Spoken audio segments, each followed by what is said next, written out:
আসসালামু আলাইকুম রহমতুল্লাহি ওবরকাতুহু। সম্মানিত দর্শক, শেখ হাসিনা হঠাৎ করে ক্ষমতা হারালেন কেন? তার ক্ষমতার যে ১৫ বছরের অব্যাহত উন্নয়ন, প্রশাসন সর্বস্তরে তার যে একছত্র আধিপত্য, সমাজ, সংসার, রাষ্ট্র, রাজনীতি প্রায় সব জায়গাতেই তিনি যখন তার একক কর্তৃত্ব প্রতিষ্ঠা করে ফেলেছিলেন, যখন তার প্রতিদ্বন্দ্বী যারা রয়েছেন তারা কেবলই প্রকৃতির উপর নির্ভর করেছিল যে আকাশ থেকে কোনো একটা বজ্রপাত হোক কিংবা আল্লাহ তাকে বেহেশত নসিব করুক, তাকে তুলে নিয়ে যাক, তিনি অসুস্থ হয়ে যান, মারা যান, এরকম একটা চিন্তা ভাবনা করছিল। এবং যখন মনে করেছিল যে তাকে কোনো অবস্থাতেই ক্ষমতাচ্যুত করা সম্ভব ছিল না বা সম্ভব হবে না। এমনকি এই যে জুলাই আগস্ট বিপ্লবের যে পুরোটির সময় তারা আন্দোলনকারীরা বঙ্গবন্ধু, শেখ হাসিনা এই শব্দগুলো সামনে রেখে, মুক্তিযুদ্ধকে সামনে রেখে সরকারকে তোষণ করে তারা তাদের দাবি শান্তিপূর্ণভাবে আদায় করার চেষ্টা করেছে। আর এই শান্তিপূর্ণ আন্দোলনের মধ্যে সহিংসতা কিভাবে শুরু হলো এবং এটি কি সরকারের পক্ষ থেকে প্রথম নাকি ছাত্রদের পক্ষ থেকে প্রথম, এটা ভবিষ্যতে আলোচনার বিষয়। তো সেই সহিংস আন্দোলনের পথ ধরে মাত্র ৩ থেকে ৪ দিনের মধ্যে ১৫ বছরের যে বজ্রকঠিন শাসন, এটি কিভাবে ভেঙে পড়েছিল? তার পেছনে ভারতের কি হাত ছিল? আমেরিকার কি হাত ছিল? এবং সরকারের কূটনৈতিক যে ব্যর্থতা সেটা কিন পর্যায়ে ছিল? তার সঙ্গে সঙ্গে রাষ্ট্র এবং প্রশাসন যন্ত্রের উপর সরকারের কতটুকু নিয়ন্ত্রণ ছিল, আর দেশের বাইরের যে বিদেশি শক্তিগুলো তারা কতটা নিয়ন্ত্রণ প্রতিষ্ঠা করেছিল শেখ হাসিনা সরকারের উপর, তার একটি সহজ সরল সোজা সাপটা চিত্র বের হয়ে এসেছে। আপনারা সবাই জানেন যে বাংলাদেশের সবচেয়ে দীর্ঘকালীন অর্থমন্ত্রী জনাব আবুল মাল আব্দুল মুহিত অত্যন্ত, যাকে বলা হয়, সৎ, উচ্চ মার্গের শিক্ষিত কবি, লেখক এবং বাংলাদেশের যে কটি বনেদি পরিবার রয়েছে সেই বনেদি পরিবারের অন্যতম সন্তান, পাকিস্তান সিভিল সার্ভিসের একজন সদস্য ছিলেন শেখ হাসিনার অর্থমন্ত্রী। তার অর্থমন্ত্রী ছোট ভাই ডক্টর আব্দুল মোমেন, তিনি একজন অর্থনীতিবিদ, একজন কূটনীতিবিদ এবং একজন রাজনীতিরও তিনি ছাত্র। তো যেটি হয়, মানুষ যখন খুব বেশি মাত্রায় লেখাপড়া করে এবং তাদের সফলতাটা আন্তর্জাতিক মাধ্যমে হয় বা আন্তর্জাতিক অঙ্গনে হয় এবং ইন্টারন্যাশনাল স্ট্যান্ডার্ড, আন্তর্জাতিক মানদণ্ডে তাদের সফলতা এবং তাদের শিক্ষা দীক্ষা বিবেচিত হয়। এই মানুষগুলো আমাদের যারা বাংলাদেশের মানুষ, সাধারণ মানুষ, তাদেরকে সবাই বোকাশোকা ভাবে। এরা সহজ সরল সোজা সাপটা কথা বলেন।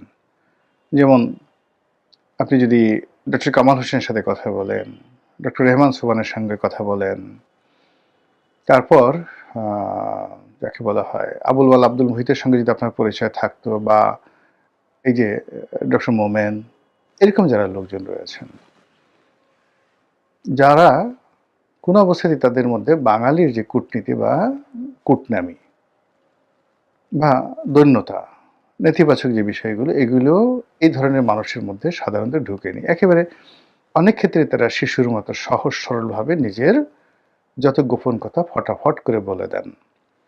তো এদের মধ্যে কেউ কেউ খুব সফল হয়েছেন, আবার অনেকে ব্যর্থ হয়েছেন। যেমন আব্দুল মাল আবুল মুহিত সাহেব, ডক্টর কামাল হোসেন সাহেব, মোমেন সাহেব, তারা সফল হয়েছেন।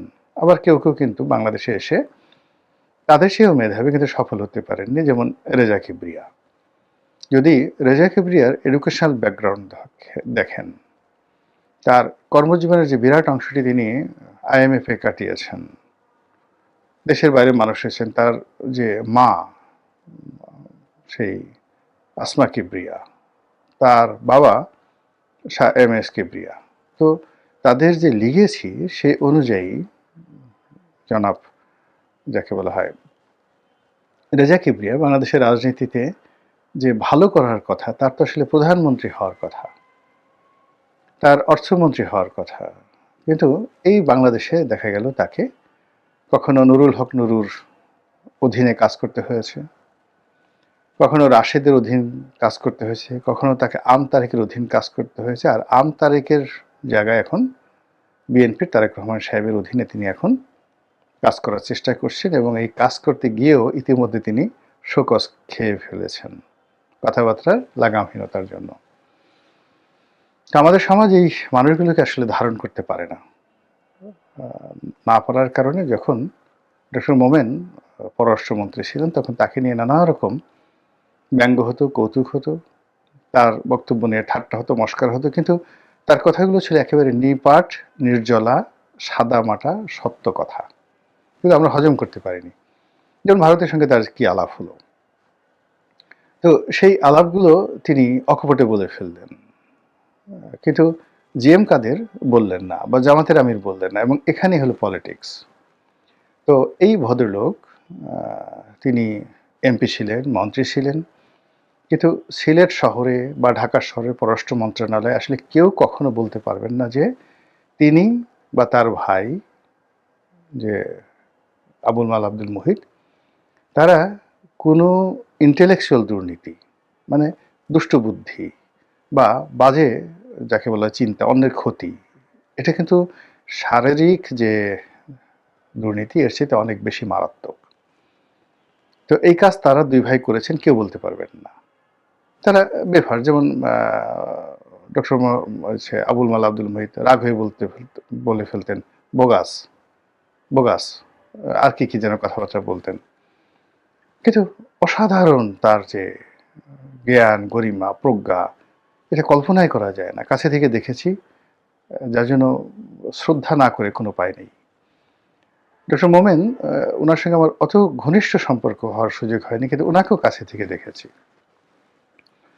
তো এই মানুষগুলো যখন ক্ষমতায় ছিলেন আমরা অনেকেই তাদের সমালোচনা করেছি, কিন্তু তারপরেও তাদের সেই নিপাট নির্জলা বক্তব্যগুলো যদি আপনি এখন বিশ্লেষণ করেন তাহলে শেখ হাসিনার জমানার অনেক কিছু পেয়ে যাবেন। এত লম্বা ভূমিকা টানলাম এই কারণে যে সম্প্রতি তিনি একটি সাক্ষাৎকার দিয়েছেন। তো সেই সাক্ষাৎকারে সুদীর্ঘ সাক্ষাৎকার দিয়েছেন আমেরিকা প্রবাসী এক সাংবাদিক সুলতানা রহমান, তার পডকাস্টে। সেই সাক্ষাৎকারে বাংলাদেশে তার ৮ মাস, ৮.৫ মাস, মানে জুলাই আগস্ট বিপ্লবের পর ৮.৫ মাস পালিয়ে থাকার কাহিনীর কিছু চমকপ্রদ ক্লু তিনি বলেছেন, এবং অকপটে তিনি তার মাথার চুল কামিয়ে ফেলা, আগে যে পরচুলা ব্যবহার করতেন সেটি না পরা, নতুন শুরুতে দাড়ি রাখা, এবং এই যে তার মধ্যে যে পালানোর কোনো বুদ্ধি নেই। প্রথমত তিনি মনে করলেন যে আমি সারা জীবন ভালো কাজ করেছি, অন্যায় করিনি, আমি কেন পালাবো। দ্বিতীয়ত লোকজন যখন তারা বলল তোমাকে এখন পালাতে হবে, তখন তিনি জানলেন না যে কি করে পালাতে হয়, একেবারে জানলেনই না। তার স্ত্রী তাকে যেভাবে বুদ্ধি দিয়েছে, এবং তার স্ত্রী যাদেরকে ভাড়া করেছিল এর মধ্যে অনেক সরকারি কর্মকর্তাও আছে, যাদেরকে তিনি এই হিউম্যান ট্রাফিকিং, লোক পাচারের ফড়িয়া হিসেবে উল্লেখ করেছেন। তো এই ফড়িয়াদেরকে তার স্ত্রী ভাড়া করেছিল। এখন সেই ফড়িয়াদের সাথে তাদের মানে তার স্ত্রীর কী কথা হয়েছিল তিনি জানতেন না। তিনি শুধুমাত্র তার স্ত্রী হয়তো বলেছেন যে ওরা যেভাবে তোমাকে যেখান দিয়ে নিয়ে যায় তুমি সেভাবে যাবে চোখ বুজে। তিনি ঠিক সেই কাজটি করেছেন। তো যা হোক, তো এই যে তার যে সরলতা, সেই সরলতার মধ্যে তিনি যে কথাগুলো বলে ফেলেছেন শেখ হাসিনার জমানাতে, আপনি নিশ্চিত থাকতে পারেন যে এটি একেবারে 100% সত্য কথা। এর মধ্যে কোনো রকম ছলচাতুরি নেই, মিথ্যা নেই। আর সেই কথাগুলি পিলে চমকানো কথা। তিনি কথা প্রসঙ্গে বলেছেন যে পশ্চিমাদের সঙ্গে, আমেরিকার সঙ্গে শেষ পর্যায়ে শেখ হাসিনার যে সম্পর্কটি নষ্ট হয়ে গেল, এই নষ্ট হওয়ার পেছনে দুটো কারণ ছিল। এক নম্বর কারণ ছিল যে ওরা বাংলাদেশের সেনাবাহিনীকে অস্ত্র দিতে চাচ্ছিল বা অস্ত্র বিক্রি করতে চাচ্ছিল।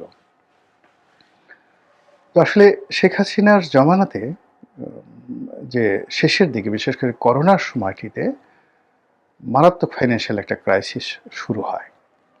ওই সময়টাতে আমরা প্রেডিক্ট করেছিলাম যে হয়তো একটা দুর্ভিক্ষ হয়ে যাবে এবং শেখ হাসিনা নিজেও তিনি স্বীকার করেছিলেন একটি দুর্ভিক্ষ হয়ে যাবে।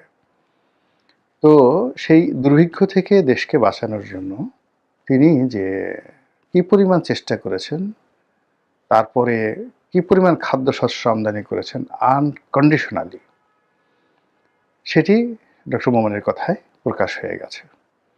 আর এই কাজ করতে গিয়ে তাকে আমেরিকার শত্রু হতে হয়েছে। আমেরিকা চেয়েছিল যেখানে স্টার্ভিং হোক, দুর্ভিক্ষ হোক, মানুষ না খেয়ে মরুক, আর আফ্রিকার মতো বাংলাদেশ অস্ত্র কিনুক আমেরিকান সেই কোম্পানিগুলোর কাছ থেকে। এবং আপনি দেখবেন যে আমাদের দেশের থানা, পুলিশ, প্রশাসন এদের হাতে এখনও সেই মান্ধাত্য আমলের চাইনিজ রাইফেল।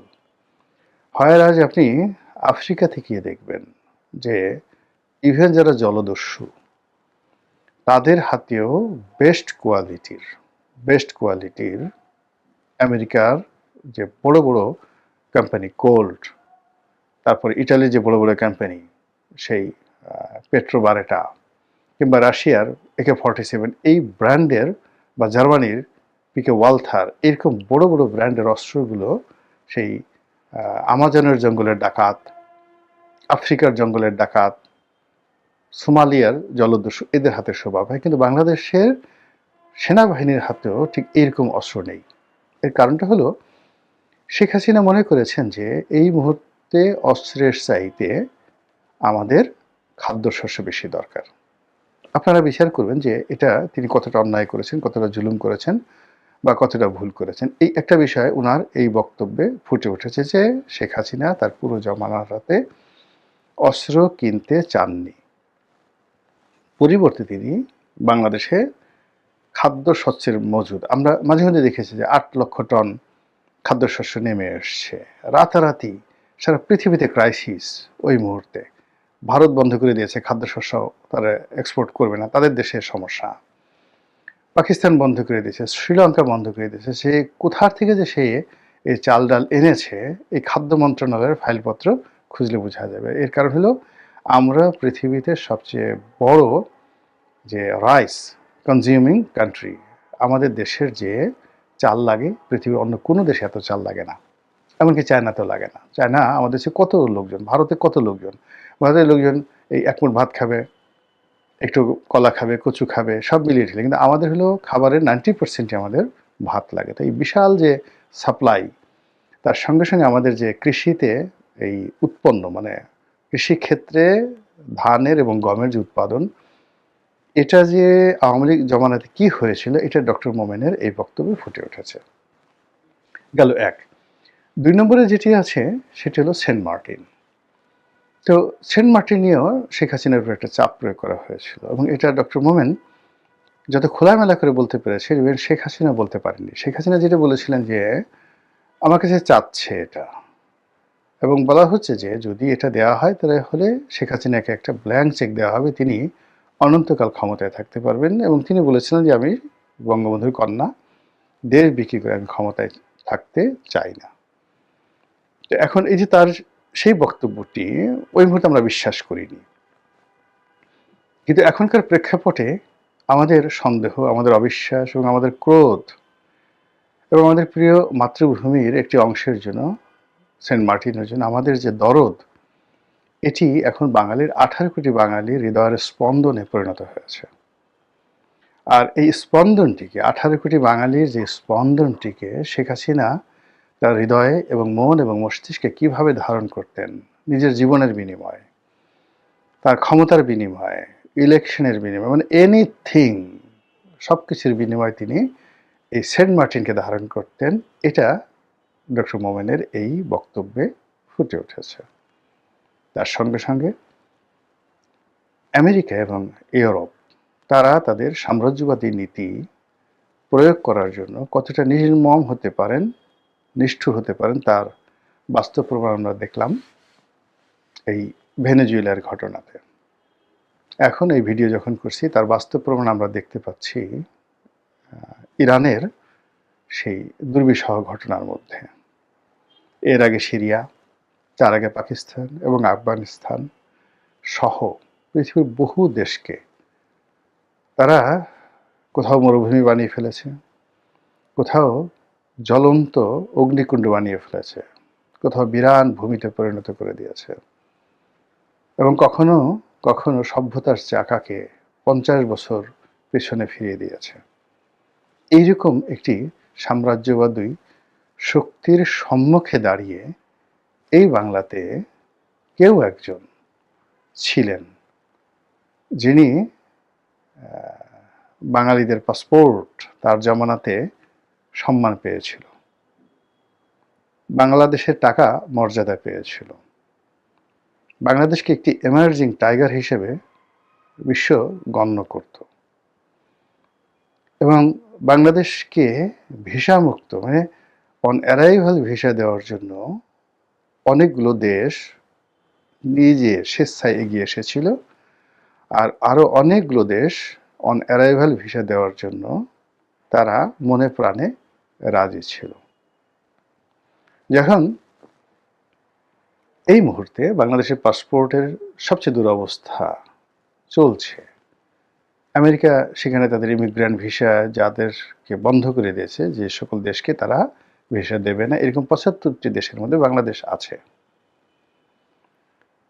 এর বাইরে এখন অন অ্যারাইভাল ভিসা দেওয়ার ক্ষেত্রে এমনকি ভুটানও আমাদেরকে অন অ্যারাইভাল ভিসা দিতে চাচ্ছে না, শ্রীলঙ্কা দিতে চাচ্ছে না, মালদ্বীপ দিতে চাচ্ছে না, আর গণহারে ইউরোপ থেকে শুরু করে মধ্যপ্রাচ্যের দেশগুলো গণহারে ভিসা রিজেক্ট করে যাচ্ছে। শুধুমাত্র চীন কন্ডিশনালি ভিসাটা উন্মুক্ত রেখেছে, ভারত বন্ধ করে দিয়েছে। এরকম যে একটা অবস্থা, যখন আমরা আসলে দেশের বাইরে যেতে পারছি না, যাওয়ার প্রয়োজন মনে করব না হয়তো আগামী দিনে, আমরা মনে করবো আমাদের দেশেই সব কিছু সম্ভব, আমরা বিদেশে যাবো কেন, বিশ্বের সব দেশ আমাদের কাছে আসবে। তো এরকম একটা জিনিস যখন খুব বেশি ব্র্যান্ডিং হচ্ছে, ঠিক সেই সময়টিতে এই যে সাবেক পররাষ্ট্রমন্ত্রী ডক্টর আব্দুল মোমেন তার যে সাক্ষাৎকার, এটাকে আপনি যতই হালকাভাবে নেন না কেন, এই সাক্ষাৎকারের মাধ্যমে আওয়ামী লীগ জমানার কতগুলো বিষয় এত চমৎকারভাবে ফুটে উঠেছে। তার সঙ্গে সঙ্গে এই গত 17 মাসে প্রশাসনের মধ্যে, সরকারের মধ্যে কিভাবে দালাল রয়েছে, ফুরিয়ে রয়েছে, কিভাবে টাকার বিনিময়ে দেশের ইমিগ্রেশনগুলো, সীমান্তগুলো পার করে দেয়া হয়, তার একটি বাস্তব প্রমাণ মোমেন সাহেবের এই বক্তব্যে ফুটে উঠেছে। মোমেন সাহেব বিখ্যাত লোক। আমি আরেকজন লোকের নাম বলবো, আমি যাকে পরিচিত জানি, সে হঠাৎ করে আমাকে টেলিফোন করলেন যে কানাডা থেকে। তাই আমি বললাম যে আরে তুমি কানাডা গেলে কি করে? একটা খুব বড় জেলার একেবারে সদর উপজেলার চেয়ারম্যান ছিলেন তিনি, এবং একটা জেলার আওয়ামী লীগের প্রধান। তো কানাডা থেকে ফোন করলো। আমি বললাম আরে তুমি গেলা কি করে? বলে এয়ারপোর্ট দিয়ে আসলাম। কিভাবে গেলে? এটা কি করে সম্ভব? বলে না, অনেক চ্যানেল আছে, অনেক চ্যানেল আছে, সবার কাছ থেকে তারা 20 লাখ নেয়, আমার অবস্থা খারাপ, এই জন্য আমাকে 12 লাখ টাকা আমি দিয়েছি, তারপর আমাকে ছেড়ে দিয়েছে, আমাকে তারাই এই এয়ারপোর্ট পার করে দিয়েছে। এই হলো অবস্থা। এখন মোমেন সাহেবের ক্ষেত্রে হয়তো এয়ারপোর্ট পাড়ি দেওয়াটা সম্ভব ছিল, এর কারণ হলো তার ফেস একেবারে বেশি ওয়েল নোন। কিন্তু ওই যে আমি যে নেতার কথা বললাম, সে হয়তো ন্যাশনালি অত ওয়েল নোন নয়, ফলে এরকম অসংখ্য লোককে কিন্তু গত 17 মাসে এয়ারপোর্ট পার করে দেওয়া হয়েছে। তো কাজেই আমরা এই নতুন বন্দোবস্তে যা কিছু দেখছি সব সত্য নয়, যা কিছু ঘটছে তাও সত্য নয়। ফলে আগামীতে আরো কি কি জিনিস ঘটতে পারে, এটা যদি একটু কল্পনা করতে পারেন, আশা করি নিজে কিছুটা হলেও স্বস্তি পাবেন। মহান আল্লাহ আমাদের সবাইকে হেদায়েত দান করুন এবং হেফাজত করুন। আসসালামু আলাইকুম ওয়া রাহমাতুল্লাহি ওয়া বারাকাতুহু।